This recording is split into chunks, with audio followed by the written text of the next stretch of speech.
iPhone 13 Pro Max green screen after update. Customer po natin sila sa TikTok, nag-message sila na magpapagawa ng cellphone nila at bigla na lang daw nag-green screen ang iPhone nila. Eto naman tayo hindi makatanggi kaya pinapunta na lang namin sa aming shop. SM Bacoor 4th floor Cyberzone Mobile World Store. Sa mga gusto magpagawa ng cellphone at laptop printer, available po kami araw-araw 11 AM to 8 PM. Wag po kayong maayang magtanong, free check-up naman po tayo. Pwede kayo mag-message sa aking Facebook account Goody Guangco Carino at sa aking TikTok account.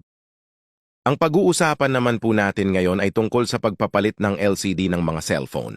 Ang palit LCD skill ay common skill ng halos lahat ng skilled technicians, kahit hindi skilled technician ay kayang magpalit ng LCD, dahil dito nagkalat ang gumagawa ng palit LCD.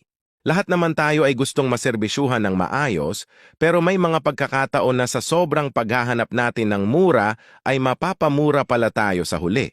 Kaya para maiwasan natin yung mga ganitong sitwasyon, magbibigay ako ng mga tips kung papaano natin malalaman kung ang technician ba ay skilled o hindi. Number 1 sa listahan ay may maayos na pwesto o physical shop. Mahalaga na meron siyang permanent shop para kung magka-issue man ang kanyang ginawa, may babalikan tayo. Number 2, kumpleto sa permits tulad ng DTI permit, Mayor's permit, at BIR permit, etc. Ang skilled technician ay kumpleto sa papeles, alam naman natin na mas may laban ang mga customers kapag legal ang isang shop. Kaya mas mapapanatag tayo na madisgrasya man ang ating pinakamamahal na cellphone sa kamay ng technician, obligado ang technician na ayusin o palitan ang ating cellphone. Number 3, namumuhunan sa mga gamit. Walang magaling na technician ang hindi umaasa sa mga gamit. Kahit gaano pa kalawak ang talento o skill mo, kung wala kang gamit, lamang ka lang ng konti sa walang alam. Number 4, quality at malinis magtrabaho. Aanhin mo ang maraming gamit.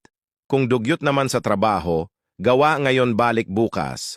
Ang skilled technician ay iniingatan niya ang kanyang kredibilidad, inaalagaan niya ang kanyang propesyon, at higit sa lahat, pinapahalagahan niya ang kanyang mga customer. Number 5, with pleasing personality. Ang skilled technician ay may respeto sa kapwa. Marunong kumalma kapag galit ang kanyang customer.